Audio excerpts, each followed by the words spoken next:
Death Note is an anime from 2006, and the basic storyline here is all about Light Yagami, a young, troubled guy who is a genius. He's super smart, but he's disillusioned with the world round about him. And in the very first episode, he finds this book, this Death Note, that has a list of instructions inside it, or rules. You know, if he writes a human person's name in there while thinking of their face, within 40 seconds, they will die of a heart attack. There's other rules, and there's other ways to kill people. He can put down how they're going to die, whether it'll be an accidental death, decapitation, whatever, and that will happen. He can control somebody's death for several hours up until they die as well.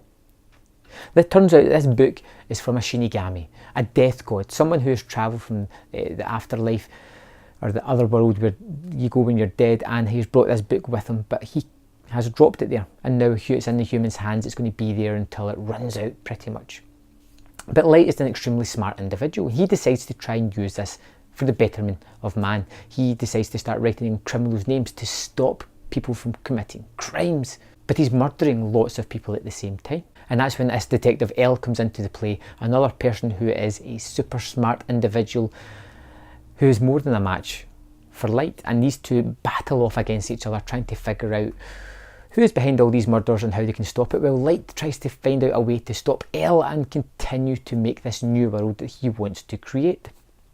Death Note was a TV series that I thought I'd give a shot to, and I found it to be very Moorish. I couldn't finish an episode without wanting to start the next one. In fact, I watched all 37 episodes in 3 days. It was that compelling a TV show. And I would say that the first 15 episodes, at least, of this series was some of the most compelling TV I have ever seen in my entire life.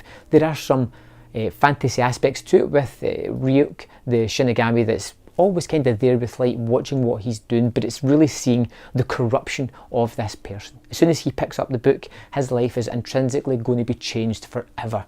He starts to slowly change the rules for himself, the rules of society that say that you can't do certain things. He has found a way to do it that keeps him in the clear, out of the way. And he was a fascinating character, and I kind of liked him, kind of hated him at certain moments. He reminded me very much of Walter White from Breaking Bad, that character that starts off so good and well-wishing and best interests, and changes into somebody completely different at the end of the series.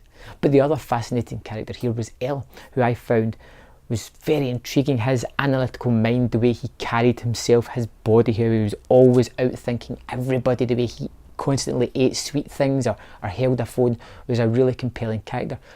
And you have his juxtaposed with Light's suited and booted and really smart, and what she was saying, where Elle is just always hunched over, always doing the inappropriate behaviour and just being a genius who doesn't worry about things, about appearance or clothes like that. He's only interested in the facts and how to get to the bottom of who is killing all these people.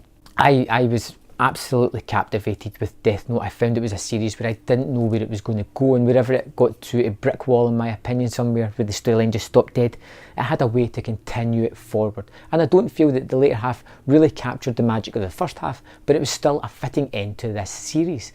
And thinking about it, I can't really think of another way the series would go, how it could possibly end.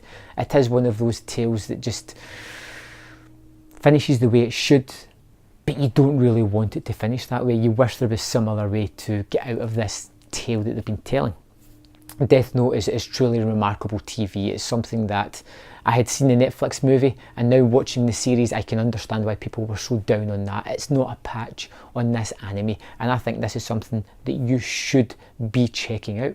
It's got lots of fantastical elements as well, but they don't really interfere too much with the actual main storyline, because you have these Shinigami who are there to watch. They're observers pretty much most of the time. They're there just to comment. They're not there to take sides, just to do their job and watch over the Death Note. And some of these images can put you off, but this is a very straight-laced story about two geniuses pretty much trying to outwit each other. You think of the end scene of Sherlock Holmes 2, where the Moriarty and Sherlock Holmes are battling without throwing a punch, just in the brains, thinking each other's actions through. This is a series that is based on that. It's based on intellectual thinkers trying to outsmart each other, and in that it was captivating and definitely worth it watching. And it is a personal story about the deconstruction of a human being, pretty much, primarily. It's a large thematics all the way through this. It touches on other things as well, and it's just genius. It's so well thought out, it's so well laid out, it is just super compelling and just fantastic. I gave Death Note 5 out of 5. It's something that I will go back to and watch again. I'm even interested in going checking the relight movies that they recut of the series to see what that adds to it, to see if it adds anything else to the storyline. Love Death Note. If you've got anything else that you think is close to that or something that I should be watching, let me know in the comment box. I'd love to know your thoughts on Death Note, what you thought of the ending as well.